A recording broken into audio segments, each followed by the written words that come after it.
Hello, good morning, नमस्ते, सत श्री अकाल। आप कैसे हैं? आप सब, मैं आप सबकी शालिमा और आप सबका स्वागत करती हुई एक न्यू एनर्जेटिक प्यारी सी स्टोरी लेके। और उम्मीद है इसको आप प्यार देंगे और बहुत सुकून से सुनेंगे। तो जितने सुकून से सुनेंगे उतना ही मज़ा आएगा। और इसमें मैंने थोड़ा सा अपना टचअप डालने की कोशिश की है। तो जल्दी जल्दी से सुनिए और बताइए मेरी स्टोरी आप सबको कैसी लगी। सिर्फ ये नहीं, थैंक यू मैम और थैंक यू नहीं करना है, उसको सुनना है, ओपिनियन देना है। फिर उसके बाद मैं बताऊंगी आगे कि स्टोरी क्या होती है, क्या नहीं होती, उसमें क्या फील्स होते हैं, क्या अप्स एंड डाउन्स होते हैं, सब कुछ ऑल एवरीथिंग। तो इस स्टोरी का मैंने नाम रखा है मुकद्दर का सिकंदर। तो कहते ना कि किस्मत किस्मत वाली बात है। तो चलिए आप सबको हम सुनाते हैं इस स्टोरी को। और जैसे कि आपको पता है कि मैं हर एक स्टोरी में एक अलग सा ही खुमार भरती हूँ। तो और वो मेरा अलग से ही एक वो रहता है कि मुझे एक अच्छी सी स्टोरी जो सामने वाले को एंजॉय करे और उससे कुछ सीखे भी सही। तो यही कुछ सोच के मैंने ये स्टोरी को बनाया है। तो सुनिए और बताइए कि कैसा लगा। हाँ, पहले ही मैं बोल देती हूँ, ये एक लेस्बियन स्टोरी है। ये एक लेस्बियन स्टोरी है, रिपीट। ठीक है। तो चलिए आगे बढ़ते हैं, आपको बताते हैं आगे हुआ क्या। जो हमारा पहला किरदार है, हमारा जो पहला किरदार है उसका नाम है शाश्वत। शाश्वत जो है उसका थोड़ा सा मैं इंट्रोडक्शन दे देती हूँ। शाश्वत जो काफ़ी मेहनती इंसान है और वो एक जगह या जो भी है वो सरवाइव के लिए बहुत सारे काम करते हैं और साथ में पढ़ाई भी। और कद काठी, कुछ ज़्यादा लंबा नहीं, कुछ ज़्यादा वो नहीं, एक होता ना 5 फुट 2 इंच 3 इंच का इंसान होता है। और सिंपल सा, एकदम सिंपल और सोबर सा इंसान होता है। और वो लाइफ में बस खुश होने के लिए हर वो ज़रिया ढूंढता रहता है जिससे वो खुश हो सके। और वो खुश तभी होता है जब उसके ज़िंदगी में कुछ अच्छा हो। तो देखते हैं आगे शाश्वत की ज़िंदगी में क्या क्या अच्छा होता है। तो काइंड इन्फॉर्मेशन कि ये एक लेस्बियन स्टोरी है और जिसको भी ये समझ ना आए वो इस नोट को फिर से सुन ले। ये एक लेस्बियन ही स्टोरी है, ठीक है। तो शाश्वत जो है एक शॉप पे काम करता है, ठीक है। वो पार्ट टाइम काम करता है, मतलब इवनिंग टाइम में शॉप पे काम करता है और नाइट टाइम में वो एक होटल में काम करता है जहाँ पे वो एक सिंपल सा स्टाफ होता है। और वहाँ पे वो बहुत मेहनत से जी जान के साथ काम करता है। ऐसा होता है कि जब वो शॉप से काम करके जब होटल जा रहा होता है तो वहाँ पे वो जाता है और जो होटल का जो लॉकर रूम होता है वहाँ जाता है, वो कपड़े चेंज करता है। तब तक काफ़ी तेज़ बारिश, बहुत तेज़ बारिश होने लगती है। काफ़ी जब तेज़ बारिश हो रही होती है तो इतनी तेज़ बारिश देख के उसको थोड़ी सी खुशी भी होती है और थोड़ा दुख भी। क्योंकि जब बारिश हो रही होती है तो उस रात को उसकी ड्यूटी रिसेप्शन पे लगने वाली होती है। रिसेप्शन पे ड्यूटी, थोड़ी सी मिस्टेक और उसके दिल में ये डर होता है कि कहीं मालिक नाराज़ ना हो जाए। खैर उसके ऊपर तो भाई मैनेजर होता है, बट हम देखते हैं उसकी ड्यूटी, बारिश होने की वजह से कोई नहीं आया होता स्टाफ, तो उसकी ड्यूटी लगा देते हैं। सबको पता होता है कि जो हमारे शाश्वत होते हैं वो काफ़ी ज़्यादा रिस्पॉन्सिबल, सेंसिटिव और मेहनती इंसान होते हैं। सबको वहाँ पे पता होता है क्योंकि बेचारा वो शाम को शॉप पे काम करता है और रात को नाइट शिफ्ट करता है, दिन में कॉलेज जाता है। तो चलिए चलते हैं, तो आगे बढ़ते हैं और आगे बताते हैं होता क्या है स्टोरी में। तो उसकी जब ड्यूटी रिसेप्शन पे लगी होती है तो उसको एक कॉल आता है। उसका कॉल जब आता है तो शाश्वत कॉल उठाता है और शाश्वत कॉल उठाने के बाद बोलता है हेलो। तो मैं रिसेप्शन से बात कर रहा हूँ। तो कहते हैं कि हाँ बिल्कुल। तो मैं कमरा नंबर 222 से बात कर रहा हूँ, वहाँ पे एक पार्सल आ रहा है, वो पिक करके मेरे रूम तक पहुँचा दो। तो कहते हैं कि जी सर, और ये बोल के फ़ोन वो रख देता है जो सामने वाला होता है। और वो जब फ़ोन रखता है तो वो पार्सल का वेट करने लगता है। जो थोड़ी देर में ही जैसे ही डिलीवरी बॉय आता है वो पैकेट देता है शाश्वत को, और शाश्वत वो पैकेट को ही, उसकी पैकेजिंग को देख के वो समझ जाता है कि इस पैकेट में क्या है। वो बोलता है डिलीवरी बॉय को थैंक यू, और वहाँ से थैंक यू बोलने के बाद वो पैकेट ले लेता है। शाश्वत फिर से पैकेट उठाता है और किसी को बुलाता है। जैसे ही वो बुलाता है, बट बारिश की वजह से बहुत कम लोग आए होते, बहुत कम स्टाफ होते हैं, तो थोड़ा सा उसको मुश्किल होती है। तब तक मैनेजर आता है और मैनेजर बोलता है कि तुम खुद देकर आ जाओ, क्योंकि ज़्यादा स्टाफ नहीं है और उस रिसेप्शन पे इतना ज़्यादा कुछ काम नहीं है। तो शाश्वत वहाँ से वो पैकेट उठाता है और रूम की तरफ बढ़ जाता है। शाश्वत बारिश को देखते हुए वो अपनी गर्लफ्रेंड के यादों में खो जाता है, और वो खोते हुए या यूँ कह लें सोचते हुए कि काश मयूरी, हाँ मयूरी जो शाश्वत की गर्लफ्रेंड होती है। शाश्वत बहुत ज़्यादा नेक दिल इंसान होता है, और मयूरी कैसी होती है वो तो आगे सुनने के बाद पता चलेगा।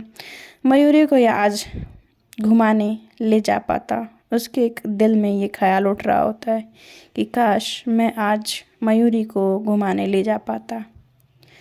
फिर पीछे से एक तेज़ आवाज़ आती है। मैनेजर बोलता है कि तुम अभी तक यहीं हो, गए नहीं? तो कहता है कि नहीं नहीं सर, मैं जा ही रहा हूँ। तो वो अपने ख्यालों को छोड़ता है और शाश्वत अपना कदम लिफ्ट की तरफ बढ़ाता है। उस उसको नहीं पता कि आज उसके लाइफ में या उसके साथ क्या होने वाला है, या ये क्या क्या उसके साथ हो गुज़र जाएगा। शाश्वत बहुत ही सिंपल इंसान होता है। लोगों की उसके अंदर इतनी मासूमियत होती है कि वो जैसा होता है वैसे इंसान को समझता है। उसकी मेहनत और उसकी इंसानियत ही उसको ज़िंदा रखी होती है। शाश्वत मयूरी से बेहद प्यार करता है, बेहद प्यार करता है, इतना कि शायद ही मुश्किल हो कि वो किसी को समझाया जा सके या वो समझ, अगर प्यार जो करता है वही समझ सकता है। मयूरी एक ऐसी लड़की होती है जो उसके ज़िंदगी में खुशी की वजह होती है शाश्वत के। और शाश्वत बड़ा सिंपल सा इंसान होता है, उसकी वजह से वो काफ़ी कुछ चीज़ें नहीं समझ पाता है। शाश्वत के लाइफ में मयूरी खुश होने की एक वजह होती है।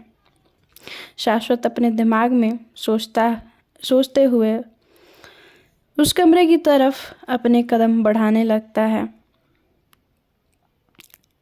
जब वो कमरे के पास पहुंचता है और वो दरवाज़े पे नॉक करता है, शाश्वत के दिमाग में सिर्फ़ और सिर्फ मयूरी होती है, सिर्फ़ और सिर्फ मयूरी होती है। जब फिर एक बार दोबारा नॉक करता है, एक बार नॉक करने के बाद उसके कमरे से कुछ रिस्पॉन्स नहीं आता, तो वो दोबारा जब नॉक करता है तो नॉक करते ही वो डोर ओपन होती है और उधर से आवाज़ आती है एक बहुत ही भारी लहजे में कि क्या दरवाज़ा तोड़ देगा क्या, खोल तो रहा हूँ, 2 मिनट रुक जा मेरे भाई। जब सामने से उस इंसान को शाश्वत दिखता है तो थोड़ा सा वो आश्चर्य होता है, थोड़ा या पूरा मान लो आश्चर्य होता है। उधर से बोलता है, अच्छा तू, एक पार्सल लाने में तुझे इतना टाइम लगता है, तू यहाँ पे भी? तो जो सामने इंसान होता है वो शहर के बिजनेसमैन का बेटा होता है। वो एक ही कॉलेज में शाश्वत और जो बिजनेसमैन का बेटा होता है विवेक, वो एक ही कॉलेज में होते हैं, एक ही कॉलेज के स्टूडेंट होते हैं। और शाश्वत, तू यहाँ भी काम करता है? विवेक ऐसा पूछता है। कहता है, सही है भाई, सही है, इवनिंग में कहीं और, नाइट में कहीं और तेरा काम सही है। और मजाक उड़ाते, देख भाई तू कितना भी मेहनत कर ले, तेरा कुछ ना होने वाला। उसका मजाक उड़ाता है शाश्वत का। ये बोलते हुए विवेक जो होता है काफ़ी ज़्यादा एरोगेंट, रूड, घमंडी टाइप, पैसे का रोब दिखाने वाला जैसा इंसान होता है। उसके अपने पैसों पे बहुत ज़्यादा गुरूर होता है, इतना ज़्यादा कि ज़िंदगी शायद उस पे एहसान कर रही है, वो ज़िंदगी पे। फिर बोलता है कि तू कितना भी काम कर ले शाश्वत, तू भाई भिखारी की भिखारी ही रहेगा, ठीक है? तो तू यूं अमीर बनने के सपने छोड़ दे। वो शाश्वत को बोलता है। जब जब ये बोल रहा होता है विवेक, तब पीछे से एक आवाज़ आती है विवेक को, क्या हुआ बेबी?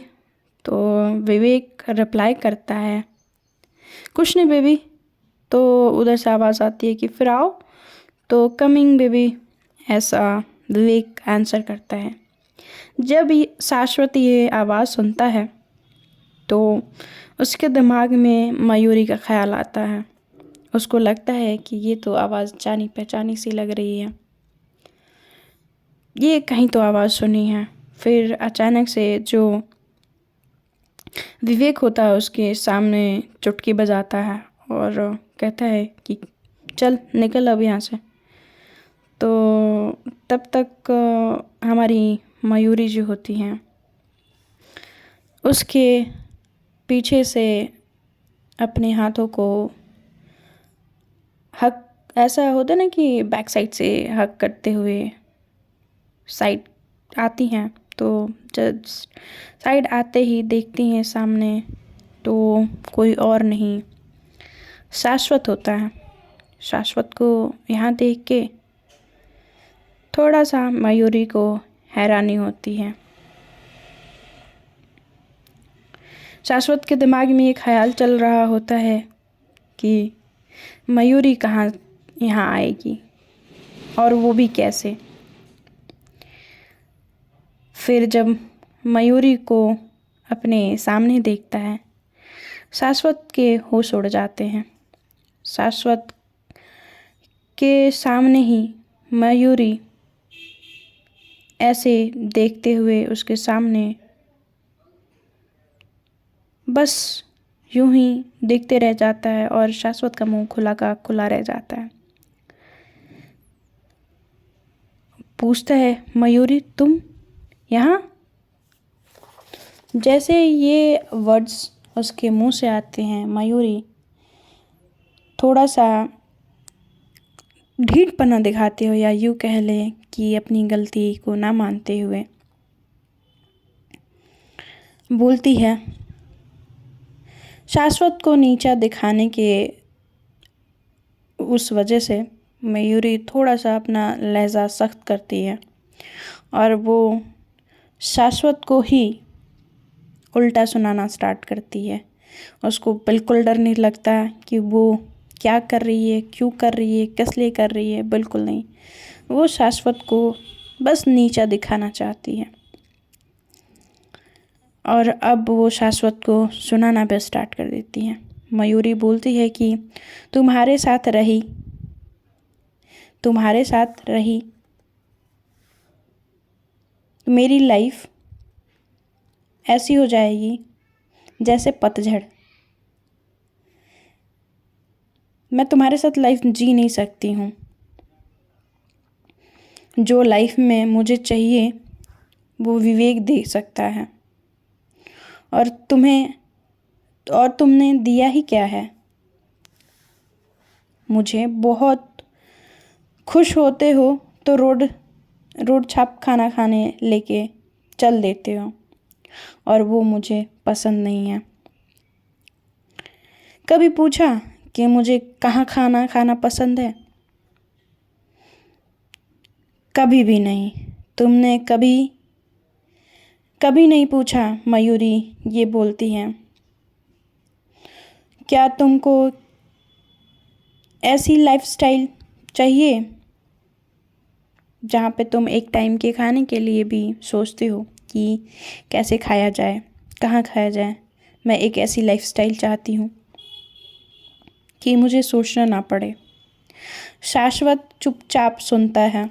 मयूरी की हर वो बेइज्जती वो सहता है, और मयूरी जो होती है नॉन स्टॉप शाश्वत की बेइज्जती करती चली जाती है। शाश्वत सुनता चला जाता है।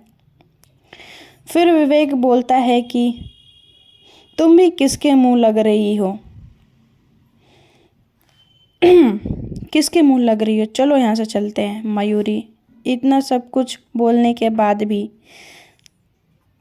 बाद जाने लगती है विवेक के साथ रूम में, मगर फिर वो टर्न होती है और शाश्वत का दिया हुआ रिंग निकाल के उसके मुंह पे फेंक देती है, और वो लास्ट लाइन ये बोलती है कि तुम क्या मुझसे ब्रेकअप करोगे? मैं तुमसे ब्रेकअप करती हूँ। शाश्वत की आंखों में आंसू आ जाते हैं। मयूरी की ये बात सुनते हुए कुछ टाइम पहले तक मयूरी के लिए इतना सब कुछ शाश्वत सोच रहा होता है, सुन रहा होता है, करने की तैयारी कर रहा होता है, बट शाश्वत अचानक से उसके सामने ये सारी चीज़ें घट रही होती हैं। शाश्वत वहाँ से निकल जाता है, मतलब यूँ कह ले कि वहाँ से अपने कदम दूसरे तरफ बढ़ा लेता है,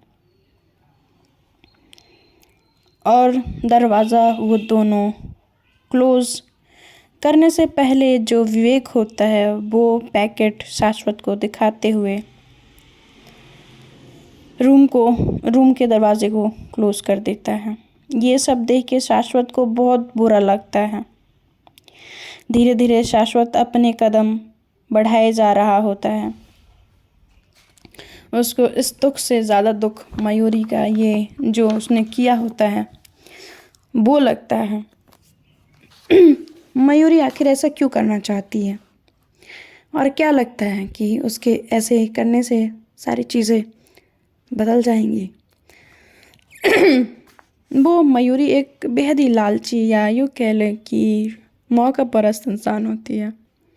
वो एक ऐसी लड़की होती है कि उसको ऐशो आराम वो सारी लाइफस्टाइल चाहिए होता है जो उसको एक अच्छी खासी ज़िंदगी दे सके, ना कि मेहनत और शिद्दत वाली ज़िंदगी नहीं चाहिए होती है। उसको ऐसा लगता है, शाश्वत को ऐसा लगता है कि उसकी पूरी लाइफ ही ख़त्म हो गई है। शाश्वत वो सारे पल याद कर रहा होता है जो दोनों ने साथ बिताए होते हैं। अब यूँ बस कुछ एक पल में ही सब ऐसा होता है कि सब कुछ बिखर जाता है, और शाश्वत सोचता है कि उससे क्या गलती हो गई। उसको मयूरी से सिर्फ क्या पैसों से प्यार था? क्या वो सिर्फ पैसों के लिए इतना सब कुछ कर रही थी? क्या पैसे उसके लिए इतना इम्पोर्टेंट है?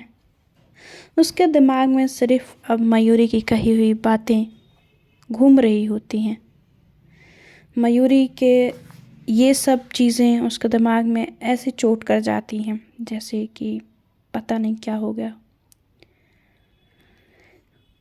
प्यार इतना इम्पोर्टेंट है कि प्यार के जगह पे पैसे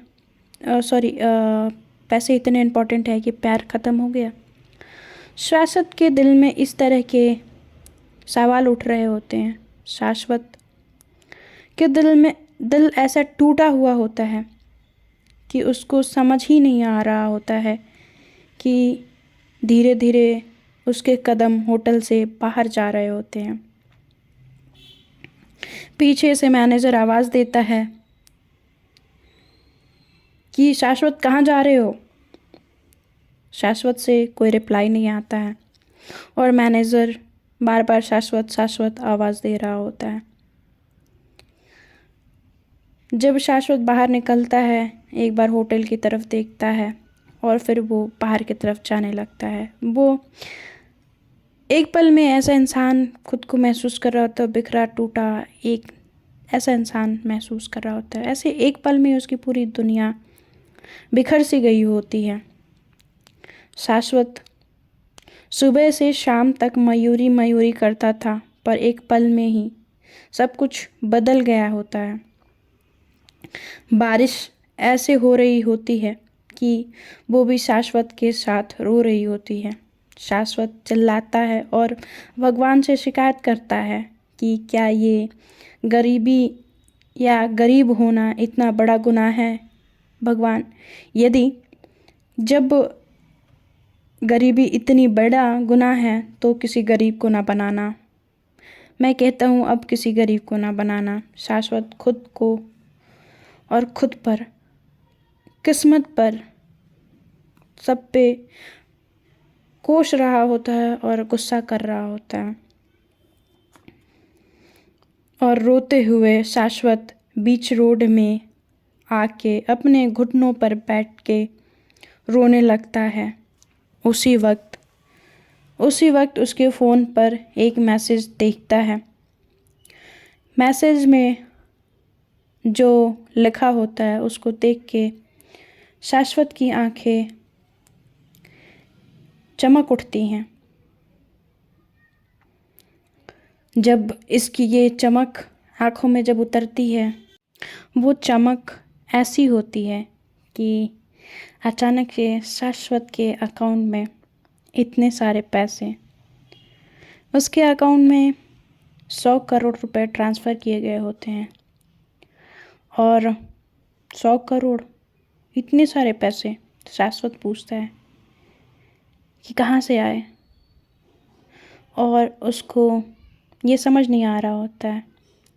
इतने सारे पैसे देख के उसको थोड़ी सी हड़बड़ी आती है और फिर थोड़े देर में ही शाश्वत शांत हो जाता है।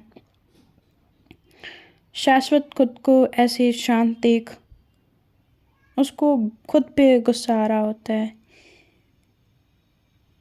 इतना कि वो समझा ना पा रहा था। तो फ्रेंड्स, सुनते हैं आगे। पसंद आए ना आए बता, जो भी ओपिनियन हो, शाश्वत के पास इतने पैसे कहाँ से आए, शाश्वत असलियत में है कौन, उसकी फ्लैशबैक क्या है, उसका ये ऐसे टूटना बिखरना और अचानक से उसके अकाउंट में इतने सारे पैसे कैसे आ गए, कौन कर रहा है मदद शाश्वत का। ये सारे सवालों का जवाब जब आप इस स्टोरी को सुनेंगे तब मिलेगा। तो बने रहिए साथ में। Bye bye and take care. मिलते हैं नेक्स्ट एपिसोड।